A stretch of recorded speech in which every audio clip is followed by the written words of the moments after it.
हरे कृष्णा। मोक्षदा एकादशी की आप सभी को हार्दिक शुभकामनाएं।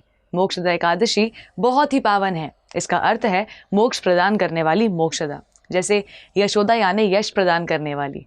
और इस एकादशी का महत्व इसलिए और भी बढ़ जाता है क्योंकि भगवान श्री कृष्ण ने इसी दिन को चुना भगवत गीता को प्रकट करने के लिए। ब्रह्मांड पुराण के अनुसार युधिष्ठिर महाराज द्वारा भगवान श्री कृष्ण से मार्गशीर्ष महीने के शुक्ल पक्ष में आने वाली मोक्षदा एकादशी का महात्म्य पूछने पर भगवान श्री कृष्ण कहते हैं कि धर्मराज, तुमने बड़ा ही उत्तम प्रश्न किया है। मार्गशीर्ष शुक्ल एकादशी अनेक पापों को नष्ट करने वाली है। इसका नाम मोक्षदा एकादशी है। इस दिन दामोदर भगवान की धूप, दीप, नैवेद्य व तुलसी मंजरी आदि से भक्ति पूर्वक पूजा करनी चाहिए। इसकी कथा पुराणों में इस प्रकार है कि प्राचीन समय में चंपक नगर में वैखानस महाराज राज्य करते थे। उनके राज्य में चारों वेदों के ज्ञाता ब्राह्मण रहते थे। राजा अपनी प्रजा का पुत्रवत पालन किया करता था।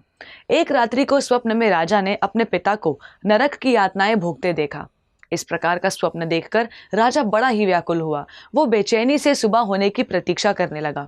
सुबह होते ही उसने ब्राह्मणों को बुलाकर उनके समक्ष अपने स्वप्न की बात सुनाई। उनसे कहा, हे ब्राह्मणों, रात्रि को स्वप्न में मैंने अपने पिता को नरक की यातनाएं भोगते देखा।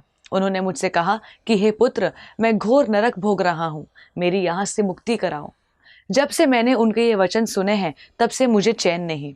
मुझे अब राज्य, सुख, ऐश्वर्य, हाथी घोड़े, धन, स्त्री, पुत्र आदि कुछ भी सुखदायक प्रतीत नहीं हो रहा है। अब मैं क्या करूं? इस दुख के कारण मेरा शरीर तप रहा है। आप लोग मुझे किसी प्रकार का तप, दान, व्रत आदि बताइए जिससे मेरे पिता को मुक्ति प्राप्त हो। यदि मैंने अपने पिता को नरक की यातनाओं से मुक्त कराने का प्रयास नहीं किया तो मेरा जीवन व्यर्थ है। जिसके पिता नरक की यातनाएं भोग रहे हो, उस व्यक्ति को इस धरती पर सुख भोगने का कैसे अधिकार है? हे ब्राह्मण देवों, मुझे शीघ्र ही इसका कोई उपाय बताने की कृपा करें। राजा के आंतरिक दुख की पीड़ा को सुनकर ब्राह्मणों ने आपस में विचार विमर्श किया। फिर एक मत होकर बोले, राजन, वर्तमान, भूत और भविष्य के ज्ञाता पर्वत नाम के एक मुनि हैं। वे यहाँ से अधिक दूर नहीं हैं। आप अपनी ये व्यथा उनसे जाकर कहें, वे अवश्य ही इसका कोई सरल उपाय आपको बता देंगे। ब्राह्मणों की बात मान राजा पर्वत मुनि के आश्रम पर गए। आश्रम में अनेक शांति चित्त योगी और मुनि तपस्या कर रहे थे। चारों वेदों के ज्ञाता पर्वत मुनि दूसरे ब्राह्मणों के समान बैठे हुए एक दूसरे ब्रह्मा जैसे लग रहे थे। राजा ने उन्हें दंडवत प्रणाम किया तथा अपना परिचय दिया। पर्वत मुनि ने राजा से कुशल मेष पूछी। तब राजा ने बताया, हे मुनिवर, आपकी कृपा से मेरा राज्य में सब कुछ कुशल मंगल है, किंतु मेरे समक्ष अकस्मात एक ऐसी समस्या आ खड़ी हुई है जिससे मेरा हृदय बड़ा ही अशांत हो रहा है। फिर राजा ने मुनि को व्यथित हृदय से रोते हुए सब कुछ अपने स्वप्न के बारे में बताया। फिर दुखी स्वर में बोला, हे महर्षि, अब आप कृपा कर मेरा मार्गदर्शन करें कि ऐसे में मुझे क्या करना चाहिए, कैसे मैं अपने पिता को नरक की यातनाओं से बचा सकता हूँ। राजा की बात पर्वत मुनि ने गंभीरता पूर्वक सुनी। फिर नेत्र बंद कर भूत और भविष्य पर विचार करने लगे। कुछ देर गंभीरता पूर्वक चिंतन करने के बाद उन्होंने कहा, राजन, मैंने अपने योग बल के द्वारा देखा कि तुम्हारे पिता ने पूर्व जन्म में अपनी पत्नियों में भेदभाव किया था। उसी पाप कर्म के फल से तुम्हारे पिता नरक में गए हैं।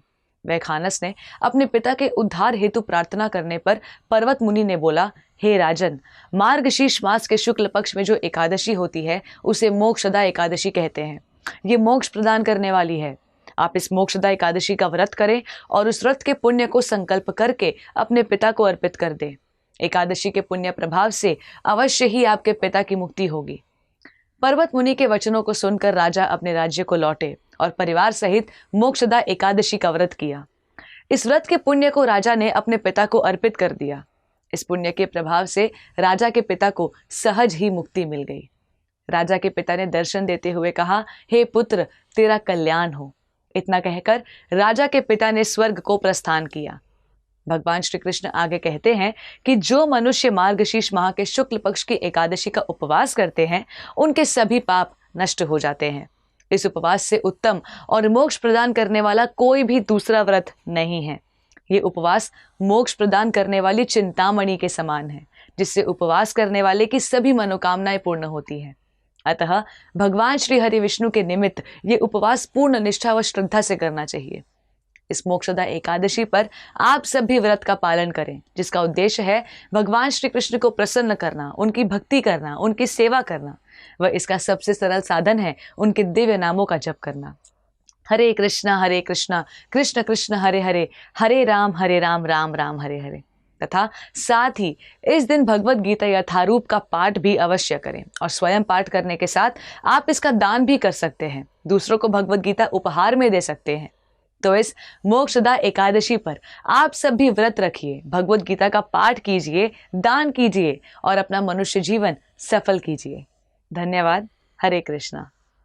ऐसे ही और भक्तिमय कार्यक्रमों के लिए देखिए हरे कृष्णा टेलीविजन, और इसे प्राप्त करने के लिए आप अपने केबल अथवा DTH ऑपरेटर से संपर्क करें तथा और अधिक जानकारी के लिए आज ही डायल करें 7666 839 839।